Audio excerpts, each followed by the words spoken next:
Hello student. अब हम लोग पढ़ेंगे नेट प्रॉफिट और नेट लॉस के बारे में। तो पहले वीडियो में मैंने इसके बारे में वीडियो नहीं बनाया था, सिर्फ इसका फॉर्मूला बताया था आपको मैं। तो देखिए, नेट प्रॉफिट और नेट लॉस का मतलब हम लोग समझ जाते हैं। चलिए एक क्वेश्चन से मैं आपको समझा देता हूँ। A dealer has sold 2 tyres for ₹10,000। 2 tyre उसने बेच दिए 10,000 रुपीज़ को। On one tyre he earns a profit of 20% and on another tyre he loses 20%। Find his net gain और loss during the whole transaction. तो देखो, इसके करने के लिए मैंने एक फॉर्मूला यूज किया था, x+y+xy/100। तो x को बोलेंगे प्रॉफिट, y को बोलेंगे लॉस। तो प्रॉफिट होता है प्लस में और लॉस होता है माइनस में। वो वैल्यू डाल दो यहाँ पे, तो आपका आंसर आएगा -4%। लेकिन याद रखना कि ये वाला फॉर्मूला कब एप्लीकेबल होता है, जब आपका सेलिंग प्राइस आइटम का सेम होता है।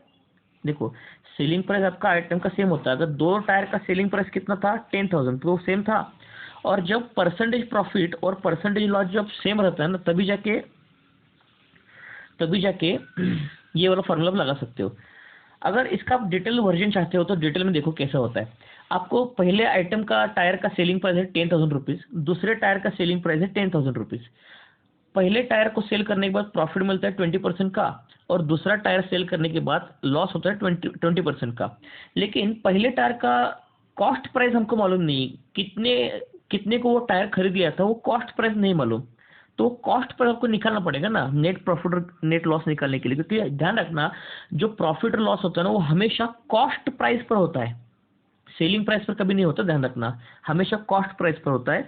तो देखो, तो हमारे पास है selling price is equal to cost price into 100 plus percentage profit upon 100।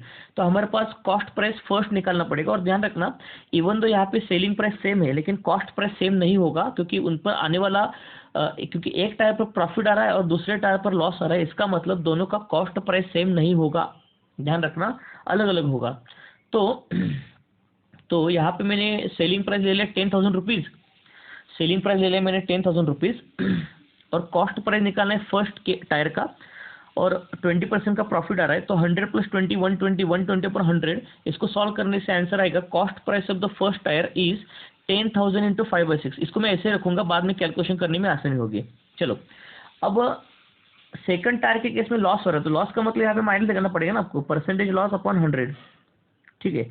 अब सेकंड केस में भी टायर आप बेच रहे हो 10,000 रुपये को ही, लेकिन उसका कॉस्ट पर आपको उस टायर का नहीं मालूम है ना।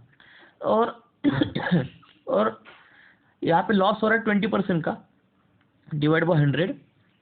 तो इसको जब आप सॉल्व करोगे पूरा का पूरा, देखो पूरा का पूरा ये यहाँ पे 80 आ जाएगा, 80 पर 100 आ जाएगा। तो ये 10,000 अपॉन 80 इंटू 100 हो जाएगा। तो ये कट गया, तो 5/4 आ जाएगा यहाँ पे। तो इसका मतलब इसका वैल्यू जो कॉस्ट प्राइस होगा 10,000 इंटू 5/4 हो जाएगा। करेक्ट, 10,000 इंटू 5/4 हो जाएगा सेकंड टायर का कॉस्ट प्राइस।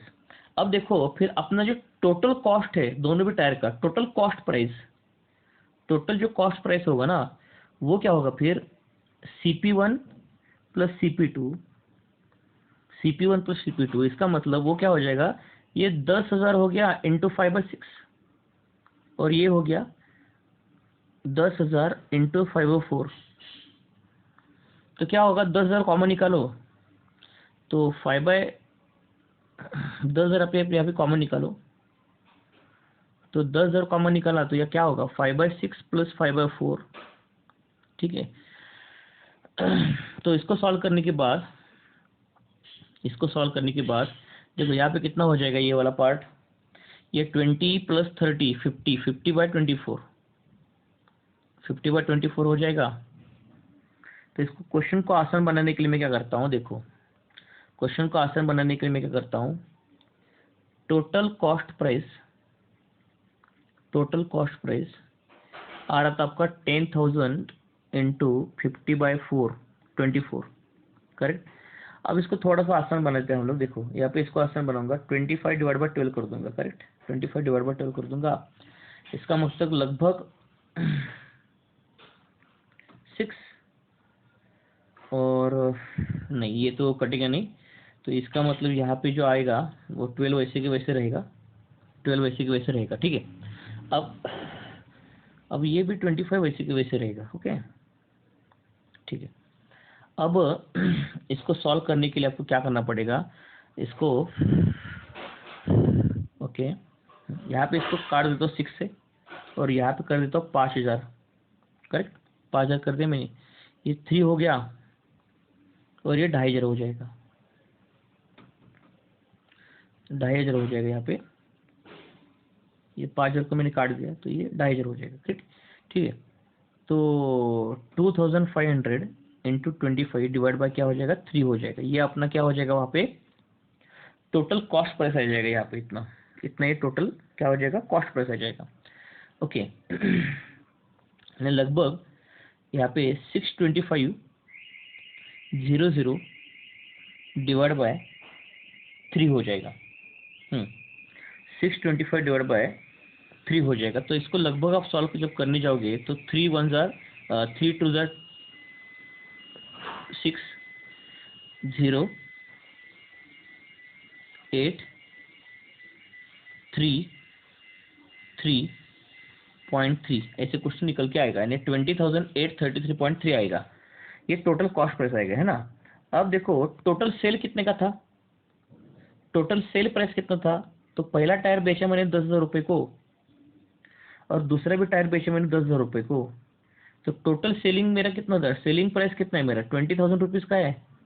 और आपका टोटल कॉस्ट प्राइस जो है ना, टोटल कॉस्ट प्राइस जो है वो आपका 20,833.3 ऐसे कुछ तो आएगा। अब देखो, अब आपका कॉस्ट प्राइस ज़्यादा दिख रहा है सेलिंग प्राइस से, इसका मतलब आपको नेट लॉस होगा ना। प्रॉफिट कैसे होगा, कॉस्ट प्राइस ज़्यादा आ रहा है सेलिंग प्राइस से, तो आपको नेट लॉस होगा। तो इसका मतलब परसेंटेज लॉस जो होगा ना वो कैसे होगा, परसेंटेज लॉस जो होगा वो बड़ी वैल्यू है कॉस्ट प्राइस की 0.3 से cost price minus selling price divide by 28 initial cost price. Cost price पर ही लॉस और प्रॉफिट निकल जाता है, इसलिए नीचे कॉस्ट पर आना चाहिए। और इसको इन सबको क्या करेंगे हम लोग यहाँ पे मल्टीप्लाई बाय 100। ठीक है, यहाँ पे इसको मल्टीप्लाई बाय 100 कर दूंगा। ओके, अब ध्यान से सुनना, ऊपर का डिफरेंस कितना आ रहा है 833 आ रहा है 0.3 आ रहा है, और नीचे क्या लिखा आपने 2833.3 इंटू 100। जब आप इसको सॉल्व करोगे तो लगभग इसका आंसर जो आएगा आपको फिर से 4% आएगा। कितना आएगा 4% का लॉस आएगा यहाँ पे। अब लॉस बोल रहा हूँ तो माइनस दिखाने की जरूरत नहीं है। तो इतना वक्त लगता है इसको अगर डिटेल में करने जाएंगे तो आपको कंसेप्ट चाहिए, तो कंसेप्ट ये होता है ध्यान रखना नेट प्रॉफिट और नेट लॉस का। तो जो नेट प्रॉफिट और नेट लॉस निकालने के लिए आपको टोटल कॉस्ट प्राइस निकालना पड़ेगा और टोटल सेलिंग प्राइस निकालना पड़ेगा। उसी के बेसिस पर ही आपको नेट प्रॉफिट नेट लॉस मिलता है। अगर कॉस्ट प्राइस ज़्यादा हो गया सेलिंग प्राइस से तो नेट लॉस हो जाएगा, और सेलिंग प्राइस ज़्यादा हो गया कॉस्ट प्राइस से तो नेट प्रॉफिट हो गया। लेकिन इतना वक्त तो एसपीआई के एग्जाम के लिए अपने को टाइम नहीं मिलता ना इतना सब कुछ करने के लिए, इसलिए मैंने ये वाला आपको शॉर्टकट फॉर्मूला बताया था। हाँ, लेकिन ये फॉर्मूला कब एप्लीकेबल है, जब दोनों का सेलिंग प्राइस सेम होगा और दोनों का प्रॉफिट परसेंटेज और लॉस परसेंटेज सेम होगा, तभी एप्लीकेबल है। I getting this idea clear. अगर कंसेप्ट है तो इस कंसेप्ट से हर बार कोई भी क्वेश्चन आप टैकल कर सकते हो, इसकी तरफ ध्यान रखना। Okay, so now I think your point of net profit net loss is clear. Now I will move towards the physics part. अब फिजिक्स पार्ट के लिए मैं जाऊंगा। ठीक है, फिजिक्स का पार्ट हमको पढ़ना है। देखिए, अब फिजिक्स के पार्ट में क्या होता है ना, फिजिक्स में पार्ट में क्या होता है, अब आज हम लोग पढ़ने वाले एक वेरी इंपॉर्टेंट पॉइंट है इलेक्ट्रिक पोटेंशियल। क्या पॉइंट है, electric potential. Okay, electric potential आज हम लोग पढ़ने वाले। तो इलेक्ट्रिक पोटेंशियल क्या होता है उसके बारे में हम लोग स्टेप बाय स्टेप समझना शुरू कर लेंगे, है ना। अब देखो मेरे पास एक पॉजिटिव चार्ज है, इसको बोलेंगे हम लोग सोर्स चार्ज। क्या बोलेंगे इसको, सोर्स चार्ज। और ये जो सोर्स चार्ज है ना ये रेस्ट पर है, यानी मूव नहीं करेगा कभी, रेस्ट पर है ना। अब आपने क्या किया,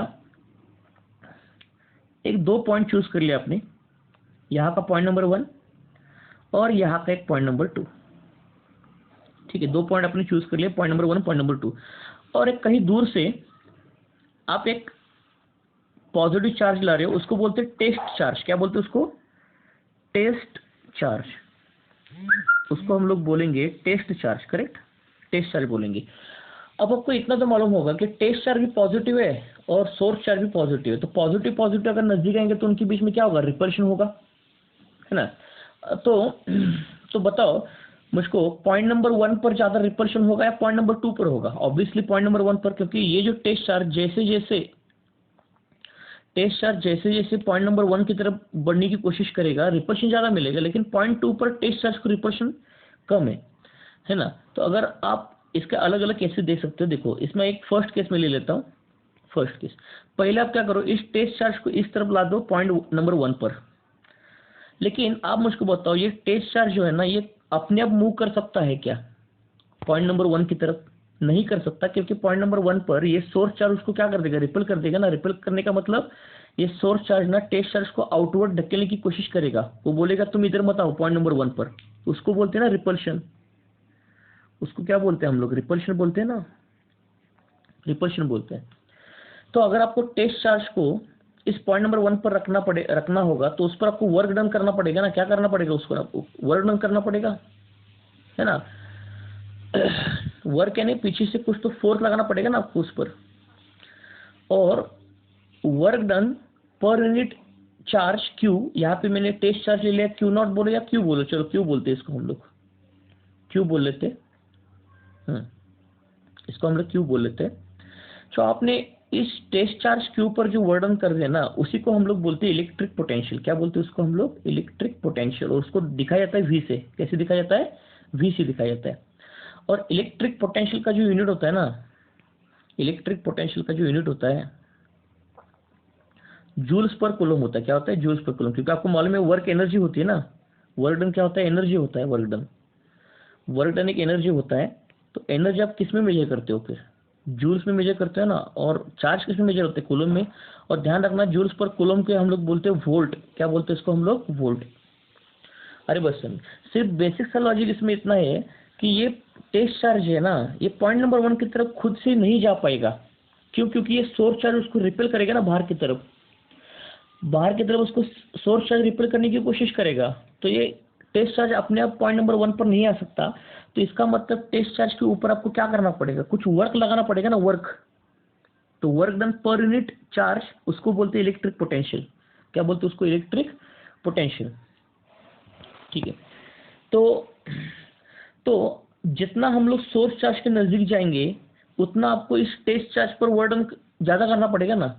अगर मैं आपको दिखाऊं केस, देखो अगर मैं आपको केस दिखाऊं, अगर मान के चलो मेरा ये सोर्स चार्ज यहाँ पे रुका है ना, यहाँ पे रुका है। और मान के चलो हम लोग टेस्ट चार्ज ना अलग अलग पॉइंट पर ला रहे हैं ना। अब देखो पॉइंट नंबर 1 पर मैंने टेस्ट चार्ज को ला दिया, हमारा टेस्ट चार्ज था प्लस क्यू। तो उस पर मैंने कुछ तो वर्डन कर लिया, मान के चलो उस पर वर्डन मैंने कर लिया W1 कर लिया। कौन सा कर लिया, W1। उसके बाद में जो सेकंड वाला एग्जांपल ले लेता हूँ, सेकंड वाला एग्जांपल फिर से सोर्स चार्ज हुई है, लेकिन मैं पॉइंट चेंज कर लेता हूँ, पॉइंट नंबर 2 ले लेता हूँ, है ना। अब मैंने क्या किया, मेरा जो सोर्स टेस्ट चार्ज है ना, वो मैंने पॉइंट 2 पर ला दिया। तो बताओ पॉइंट नंबर 1 टेस्ट चार्ज के बहुत नजदीक है, लेकिन पॉइंट नंबर 2 टेस्ट चार्ज से बहुत दूर है। इसका मतलब पॉइंट नंबर 2 पर जो रिपल्शन फोर्स पड़ रहा है ना, वो कम है, weak repulsion force. Point number 2 पर जो रिपल्शन पड़ रहा है ना, वो कम है, वीक रिपल्शन। लेकिन पॉइंट नंबर 1 पर इस सोर्स चार्ज से जो रिपल्शन पड़ रहा है ना टेस्ट चार्ज को, वो ज्यादा है ना, स्ट्रॉन्ग रिपल्शन। क्या बोलेंगे उसको हम लोग, strong repulsion. Strong repulsion, strong repulsion बोलेंगे उसको हम लोग। ओके, स्ट्रॉन्ग रिपल्शन बोलेंगे। तो सिंपल सी बात है, सिंपल सी बात है, अगर पॉइंट नंबर 2 पर रिपल्सिव फोर्स कम पड़ रहा है इस सोर्स चार्ज की वजह से इस टेस्ट चार्ज पर, तो इसका मतलब पॉइंट नंबर 2 पर इस टेस्ट चार्ज को लाने के लिए आपको जो वर्डन करना पड़ेगा वो कम करना पड़ेगा। लेकिन पॉइंट नंबर 1 पर टेस्ट चार्ज को लाने के लिए वर्डन ज्यादा करना पड़ेगा। तो इससे ये बात पता हो रही है कि W1 is more than W2। तो इसका मतलब पॉइंट नंबर 1 का इलेक्ट्रिक पोटेंशियल ज्यादा है, पॉइंट नंबर 2 का इलेक्ट्रिक पोटेंशियल क्या है, कम है। इससे आपको आसानी से पता चल सकता है ना।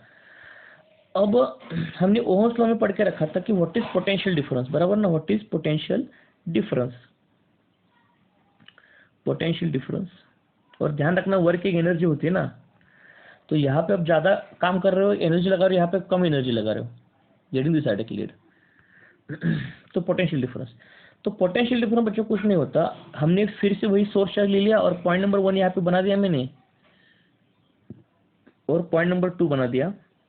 तो बताओ इस टेस्ट चार्ज को लाने के लिए पॉइंट नंबर 1 पर लाने के लिए ज़्यादा काम करना पड़ेगा आपको। टेस्ट चार्ज को पॉइंट नंबर 1 पर लाने के लिए आपको काम ज़्यादा करना पड़ेगा, उसको बोलूँगा W1।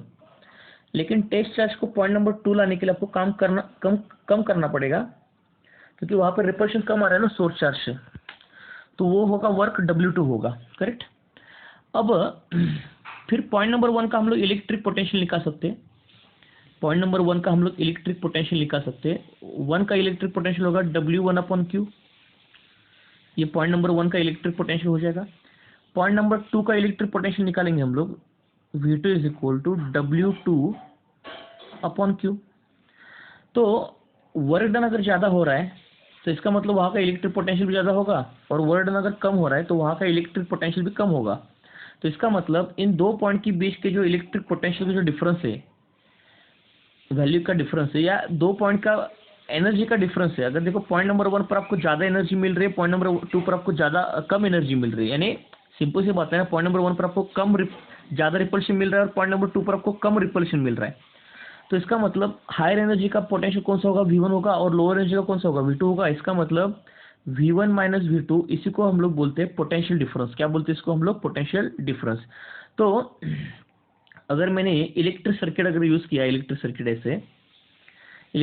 अगर ऐसे यूज़ किया, तो देख ध्यान से सुनना कि ये करंट का फ्लो होना है, नहीं एक पॉजिटिव चार्ज फ्लो करता है, करंट फ्लो करता है, नहीं एक पॉजिटिव चार्ज फ्लो करता है सर्किट से। जब भी पॉजिटिव चार्ज रेजिस्टेंस से जाने की कोशिश करेगा ना, तो पॉजिटिव चार्ज रेजिस्टेंस से अपने आप मूव नहीं हो सकता, क्योंकि रेजिस्टेंस उस चार्ज को फ्लो नहीं होने देगा, उसको वापस करेगा। तो ये बैटरी पीछे से फिर उस पर क्या कर देती है, वर्क डन कर देती है ना। बैटरी फिर इस चार्ज पर पीछे से जो वर्क डन करती है, उसी को हम लोग बोलते हैं potential provided by the battery, है ना, electric potential provided by the battery, याद रखना। और जो इलेक्ट्रिक पोटेंशियल होता है, पोटेंशियल डिफरेंस जो होता है, उसका यूनिट होता है वोल्ट। क्या होता है यूनिट, वोल्ट, यानी जूल्स पर कूलम, याद रखना, इसको भूलना मत। ओके, नाउ उसके बाद हम लोग आगे बढ़ेंगे। अब देखो, अब क्या होता है ना, अब क्या होता है, एक समझ लो मेरे पास एक कंडक्टर, मेरे पास एक ऐसा कंडक्टर है, ओहम्स कंडक्टर बोलते हैं ना हम लोग इसको, ओहम्स कंडक्टर। ऐसा एक मेरे पास कंडक्टर है ना। इस कंडक्टर का जो लेंथ है L, तो क्या है ना कि कंडक्टर आप समझते हो कि जहाँ से इलेक्ट्रिसिटी या इलेक्ट्रिक करंट पास होता है ना, जो कंडक्टर का रेजिस्टेंस होता है, रेजिस्टेंस क्या होता है ना, opposition to the current. Resistance क्या होता है, ऑपोजिशन टू द करंट। तो रेजिस्टेंस जो होता है वो कंडक्टर के लेंथ को डायरेक्टली प्रोपोर्शनल होता है, कंडक्टर के लेंथ को डायरेक्टली प्रोपोर्शनल होता है। अब ये कैसे प्रूव करेंगे, मैं आपको समझाता हूँ। देखो, आपको मालूम होगा कि जो कंडक्टर होता है ना, उस इलेक्ट्रिक कंडक्टर जो होता है ना, वो मेटल होता है। तो मेटल में आपको मालूम होगा कि पॉजिटिव चार्ज होता है और निगेटिव चार्ज होता है, इलेक्ट्रॉन्स होते हैं ना। मेटल के पॉजिटिव चार्ज एटम्स होते हैं और इलेक्ट्रॉन्स होते हैं, करेक्ट। तो जब भी इस कंडक्टर से जब करंट पास होता है ना, कौन सा चार्ज पास होता है, पॉजिटिव चार्ज पास होता है। तो उस पॉजिटिव चार्ज को ये बीच में बैठे कंडक्टर में जो बैठे ना, पॉजिटिव चार्ज और निगेटिव चार्ज, ये इसको अपोज करेंगे, इसको आगे बढ़ने नहीं देंगे, यानी वो जो पॉजिटिव चार्ज है अपना यहाँ पे अगर आ गया, प्लस Q यहाँ पे अगर आ गया, तो ये जो बीच में कंडक्टर में बैठे ना पॉजिटिव निगेटिव चार्ज, वो इस चार्ज को फ्लो होने दे देंगे, उसी को बोलते हैं हम लोग रेजिस्टेंस। और वो जो रेजिस्टेंस होता है ना, वो कंडक्टर के लेंथ को डायरेक्टली प्रोपोर्शनल होता है, कंडक्टर के लेंथ को डायरेक्टली प्रोपोर्शनल होता है। ये ध्यान रखना। कैसे, अब देखो मैं आपको समझाता हूँ। देखो, अगर कंडक्टर का लेंथ कम होगा तो उसका रेडियस बढ़ जाएगा उस कंडक्टर का। देखो, इसका अब लेंथ कम है L1, तो उसका रेडियस बढ़ जाएगा। तो रेडियस बढ़ेगा नहीं, ये एरिया बढ़ जाएगा, है ना, लेंथ कम होगा तो।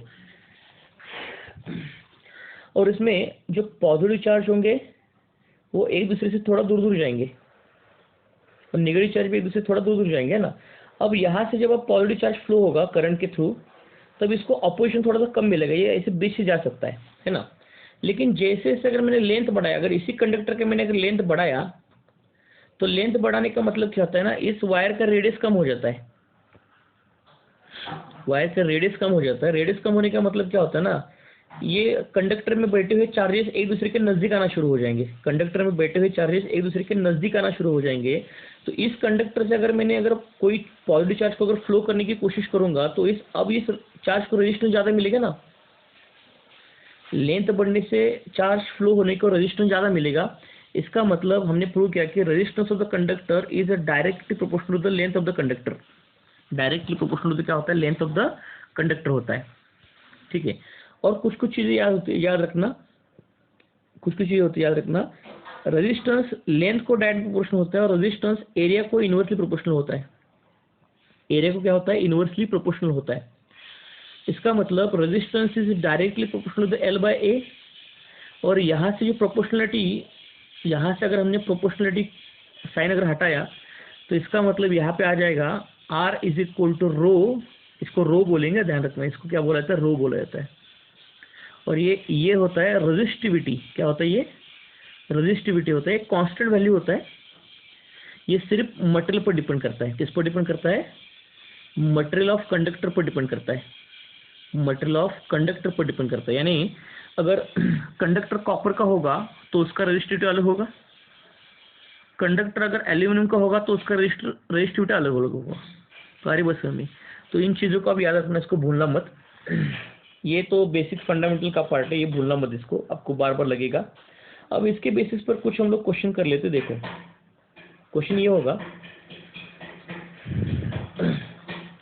A cylinder of material, a cylinder of material is 10 centimetre long, यानी लेंथ दीजिए, ये वाला आपको लेंथ 10 सेंटीमीटर बोल रहा है, and area is equal to 2 centimetre square, if its resistance is 20 ohms, then what is the resistivity, ये question पूछ रहा है, व्हाट इज द रेजिस्टिविटी। बस देखो यहाँ पे आप देख रहे हो कि यहाँ पे आपको लेंथ दे दिया एल, दे दिया एल, 10 दे दिया एल, एरिया दे दिया 2, आर दे दिया 20, तो पूछ रहा है रेजिस्टिविटी। फिर हमारा फॉर्मूला लगा दो, क्या था फॉर्मूला हमारा, R is equal to rho L by A, है ना। तो इसका मतलब rho is equal to R A upon L, तो आर कितना है हमारा 20 है, और एरिया कितना था हमारा 2, और डिवाइड बाय लेंथ कितना था 10, तो ये कट गया, तो इसका मतलब ये कितना आएगा 4 आएगा, करेक्ट 4, ये 4 आएगा। और इसका यूनिट ध्यान रखना, यूनिट क्या होता है, रेजिस्टिविटी का यूनिट कैसे निकालोगे आप, आर किस में होता है, ओम में होता है, तो इसलिए ओम में आप लिखेंगे। अब देखो एरिया किस में होता है, सेंटीमीटर स्क्वायर में होता है, और लेंथ किस में होता है, सेंटीमीटर में होता है। तो ये सेंटीमीटर स्क्वायर कट गया, तो क्या आ गया, ओम सेंटीमीटर आ गया ना, क्या आ गया, ओम सेंटीमीटर आ गया, ठीक है। या इसको आप ओम मीटर बोल सकते, याद रखना, इसको भूलना मत। Now I will move to the next part. अगर हम लोग रेजिस्टेंसेस को सीरीज में भी लगा सकते सर्किट में, so resistances are in series, resistances are in series, ठीक है। अब देखो रेजिस्टेंस जब सीरीज में लगा देते हैं ना, तो कैसे इसको आइडेंटिफाई करना है, सीरीज कनेक्शन। देखो सीरीज कनेक्शन कैसे आइडेंटिफाई करना है, ये आपके पास फर्स्ट रेजिस्टेंस है R1, है ना। अब इस R1 का ये फर्स्ट पॉइंट है और R1 का ये सेकंड पॉइंट है ना। अब देखो क्या हो रहा है, मैं आपको डायग्राम में से समझा दूंगा, सीरीज कैसे पहचानना है आपको, सीरीज में कैसे पहचानना है, रेजिस्टेंस सीरीज में आ रहा है कि नहीं आ रहे, कैसे पकड़ना है। देखो इसको R2 बोलेंगे और इसको R3 बोलेंगे, ओके। तो याद रखना, रेजिस्टेंस अगर सीरीज में होंगे ना, तो पहले रेजिस्टेंस का सेकंड पॉइंट और दूसरे रेजिस्टेंस का फर्स्ट पॉइंट एक दूसरे से जुड़ा होता है। देखो मैं क्या बोल रहा हूँ, पहले रेजिस्टेंस का सेकंड पॉइंट ये वाला, और दूसरे रेजिस्टेंस का फर्स्ट पॉइंट ये वाला, एक दूसरे से जुड़ा होता है, और पहले रेजिस्टेंस का फर्स्ट पॉइंट और लास्ट के रेजिस्टेंस का सेकंड पॉइंट, देखो पहले रेजिस्टेंस का फर्स्ट पॉइंट और लास्ट के रेजिस्टेंस का सेकंड पॉइंट ये बैटरी से जुड़ा होता है, ये बैटरी से जुड़ा होता है, करेक्ट। इस तरीके से जो कॉम्बिनेशन होता है ना, उसको हम लोग बोलते हैं सीरीज कॉम्बिनेशन। क्या बोलते हैं उसको हम लोग? सीरीज कॉम्बिनेशन, याद रखना। अब देखो, अगर आपके पास रेजिस्टेंस अगर सीरीज में होंगे ना, तो सीरीज रेजिस्टेंस में जो करंट होता है ना, करंट सेम पास होता है। सीरीज सर्किट से करंट सेम पास होता है। अगर करंट इन हो रहा है आई, तो आउट भी आई होगा। हाँ, लेकिन जो पोटेंशियल डिफरेंस होता है ना सीरीज में, वो अलग अलग होता है, वो अलग अलग होता है। देखो, तो सीरीज अगर कनेक्शन होगा ना, तो सीरीज कनेक्शन में ये जो पोटेंशियल डिफरेंस होता है, सीरीज कनेक्शन में जो पोटेंशियल डिफरेंस होता है ना हर एक रेजिस्टेंस के ऊपर, V1 वो अलग अलग होता है, V2 और V3, करेक्ट। दो पॉइंट के बीच का पोटेंशियल का डिफरेंस को बोलते हैं पोटेंशियल डिफरेंस। तो सीरीज में पोटेंशियल डिफरेंस अलग होता है, रेजिस्टेंस भी अलग होते हैं, लेकिन करंट सेम होता है, करंट चेंज नहीं होता। तो आपको क्वेश्चन पूछ सकता है कि सीरीज सर्किट में इक्विवेलेंट रेजिस्टेंस कैसे निकालोगे? तो बहुत ही आसान है। सीरीज सर्किट में आपको अगर इक्विवेलेंट रेजिस्टेंस निकालना है ना, तो सबको ऐड करते जाओ, R1 plus R2 plus R3, correct. और दूसरी चीज, सीरीज सर्किट में इक्विवेलेंट पोटेंशियल डिफरेंस निकालना है, वो भी निकाल सकते हो, V1 plus V2 plus V3, correct. तो सीरीज में ऐड करते जाना रेजिस्टेंस को, पोटेंशियल को, पोटेंशियल डिफरेंस को। तो सीरीज में जो करंट फ्लो हो रहा है उसको हम लोग निकाल सकते हैं बाय यूजिंग ओहम्स लॉ। किसे निकाल सकते हैं? By using ohm's law. तो वो क्या होगा? V equivalent divide by R equivalent. तो करंट जो फ्लो होगा सीरीज में हर एक रेजिस्टेंस के थ्रू, वो क्या होगा? V1 plus V2 plus V3 divide by क्या होगा? R1 plus R2 plus R3। ठीक है, अरे बस में इस तरीके से सीरीज में करंट जो होता है ना, कभी चेंज नहीं होता, करेक्ट। सीरीज में करंट कभी चेंज नहीं होता, याद रखना उसकी तरफ। अगर हमारे पास पैरेलल सर्किट होगा ना, तो पैरेलल सर्किट को आप कैसे आइडेंटिफाई करोगे? तो उसका भी तरीका बता देता हूं मैं, ध्यान रखना। पैरेलल सर्किट को कैसे आइडेंटिफाई करना है, देखो, how to identify the parallel circuit. Okay,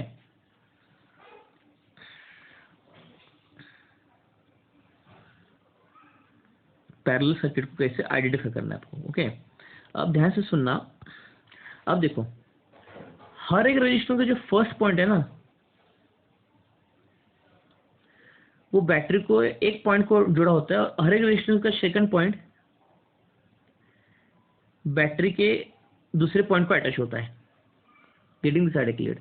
यानी हर एक रजिस्टेंस का जो फर्स्ट पॉइंट होता है, फर्स्ट पॉइंट होता है, वो एक कॉमन पॉइंट से जुड़ा होता है, ऐसे कॉमन पॉइंट। और सेकंड पॉइंट भी हर एक रेजिस्टेंस का, आप सेकंड पॉइंट देखो, सेकंड पॉइंट वो भी एक कॉमन पॉइंट से जुड़ा होता है, और वो वाले कॉमन पॉइंट आपको बैटरी की तरफ अटैच होते हैं, करेक्ट। तो ध्यान रखना कि पैरेलल सर्किट में, इसको बोलते हैं पैरेलल सर्किट। पैरेलल सर्किट में करंट भी अलग अलग आता है, पैरेलल सर्किट में करंट भी अलग अलग आता है। और रेजिस्टेंस भी अलग अलग होते हैं ना, हमने ऑलरेडी बोल के रखा कि रेजिस्टेंस हमारे अलग अलग होनी चाहिए। तो R1, R2 और R3। पैरेलल में करंट डिवाइड हो जाता है तीन अलग अलग पार्ट्स में, I1, I2 और I3, है ना। और रेजिस्टेंस भी अलग अलग है, R1, R2, R3। लेकिन पैरेलल में हर एक रेजिस्टेंस के अक्रॉस जो पोटेंशियल डिफरेंस होता है ना, वो सेम ही होता है, वो कभी चेंज नहीं होता। अगर पहले रेजिस्टेंस के अक्रॉस पोटेंशियल डिफरेंस अगर V होगा, तो दूसरे रेजिस्टेंस के अक्रॉस भी पोटेंशियल डिफरेंस V होगा, और तीसरे के लिए भी पोटेंशियल डिफरेंस V होगा। तो ध्यान रखना, पैरेलल में कभी पोटेंशियल डिफरेंस चेंज नहीं होता। तो पैरेलल में चेंज क्या होता है? सिर्फ करंट चेंज होता है। तो total current in the parallel अगर आपको निकालना है, टोटल करंट अगर पैरेलल आपको निकालना है, तो वो होता है I1 plus I2 plus I3। लेकिन टोटल इक्विवेलेंट रेजिस्टेंस आपको अगर पैरेलल में निकालना है ना, तो पैरेलल में इक्विवेलेंट रेजिस्टेंस निकालने के लिए फॉर्मूला थोड़ा सा अलग है, इसकी तरफ ध्यान से सुनना। Equivalent resistance in the parallel is equal to 1/R1 plus 1/R2 plus 1/R3। इस तरीके से इक्विवेलेंट रेजिस्टेंस आप निकाल सकते हो पैरेलल में। और करंट जो होता है पैरेलल में, वो भी एडिशन से डायरेक्टली निकलेगा। आप देखो, ओहम्स लॉ अगर यूज करेंगे ना, तो ओहम्स लॉ क्या होता है? I in parallel multiply by resistance equivalent in the parallel. तो इसका मतलब यहाँ पे I पैरेलल के वैल्यू डाल दो, रेजिस्टेंस पैरेलल के वैल्यू डाल दो, आप पोटेंशियल डिफरेंस आसानी से निकाल सकते हो। Thank you so much. आगे का पार्ट हम लोग पढ़ते जाएंगे।